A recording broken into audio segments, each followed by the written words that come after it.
함께 보실 말씀은 시편 119편 145절부터 160절까지입니다. 제가 봉독하겠습니다. 여호와여, 내가 전심으로 부르짖었사오니 내게 응답하소서. 내가 주의 교훈들을 지키리이다. 내가 주께 부르짖었사오니 나를 구원하소서. 내가 주의 증거들을 지키리이다. 내가 날이 밝기 전에 부르짖으며 주의 말씀을 바라싸우며 주의 말씀을 조용히 읊조리려고 내가 새벽녘에 눈을 떴나이다. 주의 인자하심을 따라 내 소리를 들으소서. 여호와여, 주의 규례들을 따라 나를 살리소서. 악을 따르는 자들이 가까이 왔사오니 그들은 주의 법에서 머니이다. 여호와여, 주께서 가까이 계시오니 주의 모든 계명들은 진리니이다. 내가 전부터 주의 증거들을 알고 있었으므로 주께서 영원히 세우신 것인 줄을 알았나이다. 나의 고난을 보시고 나를 건지소서. 내가 주의 율법을 잊지 아니함이니이다. 주께서 나를 변호하시고 나를 구하사 주의 말씀대로 나를 살리소서. 구원이 악인들에게서 멀어짐은 그들이 주의 율례들을 구하지 아니함이니이다. 여호와여, 주의 긍휼이 많으오니 주의 규례들을 따라 나를 살리소서. 나를 핍박하는 자들과 나의 대적들이 많으나 나는 주의 증거들에서 떠나지 아니하였나이다. 주의 말씀을 지키지 아니하는 거짓된 자들을 내가 보고 슬퍼하였나이다. 내가 주의 법도들을 사랑함을 보옵소서. 여호와여, 주의 인자하심을 따라 나를 살리소서. 주의 말씀의 강령은 진리이오니 주의 의로운 모든 규례들은 영원하리이다. 아멘. 제가 가지고 있는 시니어 큐티집에서는 토요묵상 본문이 크게 두 문단으로 나눠져 있습니다. 먼저는 본문 145절부터 152절까지를 히브리어 알파벳 코프와 함께 기도와 약속이라는 소제목을 붙였고, 160절까지를 히브리어 알파벳 레쉬와 함께 신실한 말씀이라는 소제목이 달려 있습니다. 시편 119편은 두 자음시라고 불리기도 합니다. 우리가 보고 있는 시편 119편은 176절로 구성되어 있습니다. 히브리어 알파벳이 22자인데 시편 119편의 176절을 히브리어 알파벳 22자로 나눠보면 8이라는 숫자로 딱 떨어집니다. 그러니까 시편 119편은 8절이 모두 똑같은 히브리어 글자로 시작한다는 것입니다. 예를 들어 첫 번째 히브리어 글자로 8절이 시작했다가 끝나면 두 번째 히브리어 글자로 8절이 시작하고 끝나는 방식으로 구성되었다고 해서 두 자음시로 불리기도 합니다. 시편 119편은 우리의 삶과 굉장히 맞닿아 있는 시편입니다. 예수님을 삶의 주로 인정하며 고백하는 성도는 하나님의 뜻을 살아가기를 원하고 또 그렇게 살기 위해 각자의 자리에서 고군분투하고 있습니다. 그런데 하나님의 말씀을 그대로 살아낸다는 것도, 살아간다는 것도 어려운 일이라는 것을 다 아실 겁니다. 시편 119편을 쓴 시인도 우리와 동일한 고민을 하고 있는 것으로 보입니다. 첫 번째 문단에서는 하나님의 말씀대로 살아가고 싶은데 그렇게 살기 위해 노력하는 성도를 주변에서 가만히 두지 않는 것을 보여주는 말씀이 주요 내용으로 나타나고 있습니다. 우리 본문 149절과 150절을 새번역 성경으로 보겠습니다. 149절입니다. 주님, 주님의 인자하심을 따라 내 간구를 들어주십시오.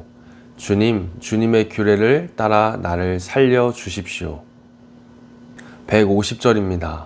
악을 따르는 자가 가까이 왔습니다. 그들은 주님의 법과 거리가 먼 자들입니다. 아멘.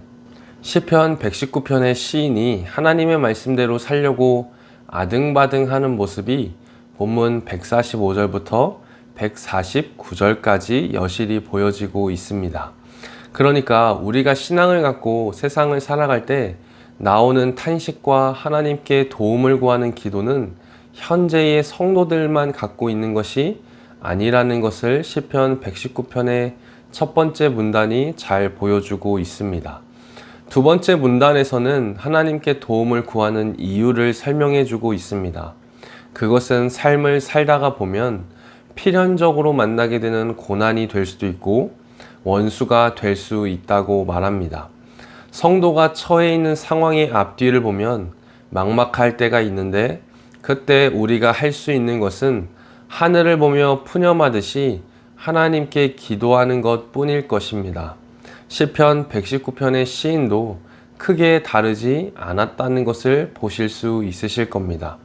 이러한 내용인 두 번째 문단에서는 전반적으로 나타나나 대표적으로 두 절만 보겠습니다. 본문 153절과 157절을 세번역 성경으로 보겠습니다. 153절입니다. 내가 주님의 법을 어기지 않았으니 내 고난을 보시고 나를 건져 주십시오. 157절입니다. 나를 핍박하는 자들과 나를 대적하는 자들이 많으나 나는 주님의 증거에서 떠나지 않았습니다. 아멘. 시편 119편의 시인은 지금 자신의 현재 상황을 이야기할 때 세상 속의 성도로 살아가는 나를 향해 나의 힘으로 도저히 어떻게 할 수 없는 고난과 원수가 있을 때도 그것이 내가 하나님을 사랑하고 주의 말씀대로 살고자 하는 의지를 꺾을 수 없다고 이야기합니다. 분명 성도가 여러 요인으로 흔들릴 때도 있겠지만 흔들리는 것이지 하나님을 향한 시선이 다른 곳을 향하거나 그 의지가 꺾이는 것은 아니라는 것입니다. 그러니까 고난과 원수에 의해 힘든 상황을 통과할 때도 여전히 성도가 성도 되어야 한다고, 하나님의 구원이 성도에게 임할 때까지, 하나님께서 어려움에 있는 성도를 살리실 때까지 성도는 주의 율례를 지키고 살아가야 한다는 교훈을 전해주고 있습니다. 본문 157절 하반절과 159절을 세번역 성경으로 보겠습니다. 157절 하반절입니다. 나는 주님의 증거에서 떠나지 않았습니다. 159절입니다. 주님의 법도를 따르기를 내가 얼마나 좋아하였는지를 살펴보아 주십시오. 주님의 인자하심을 따라 나를 살려 주십시오. 아멘. 성도님들께서 잘 아시는 것처럼 예수님을 믿고 따르는 길은 정말 어렵습니다. 때로는 불이익을 감수해야 하고 고난과 원수가 나를 향해 회방하고 방해해도 옆에 있는 사람에게조차 말하지 못하고 고통을 감내하며 인내해야 하는 경우도 많습니다.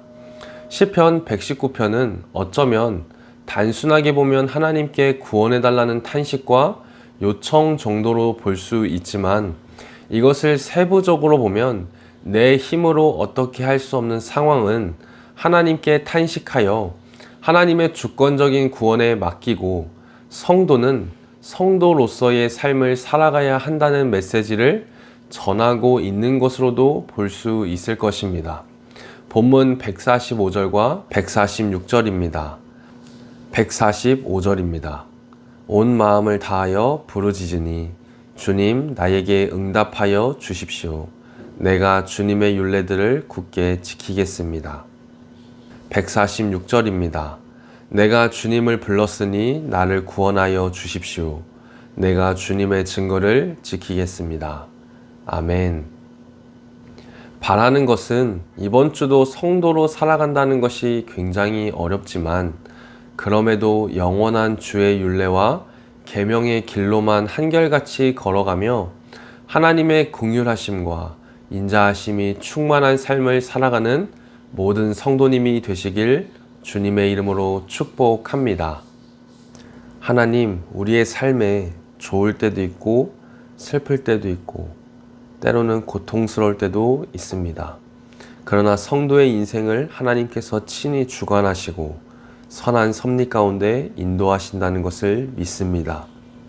생사화복이 있는 시간을 살아갈 때 원치 않는 고난과 원수를 만나 어려움을 만나서 낙담할 때도 있습니다. 그럼에도 하나님의 때를 인내하는 성도에게 하나님께서 베푸실 구원을 허락하실 것을 믿고 성도는 성도로서의 삶을 한결같이 살아낼 수 있도록 항상 함께 하시고 선한 능력을 부어 주옵소서.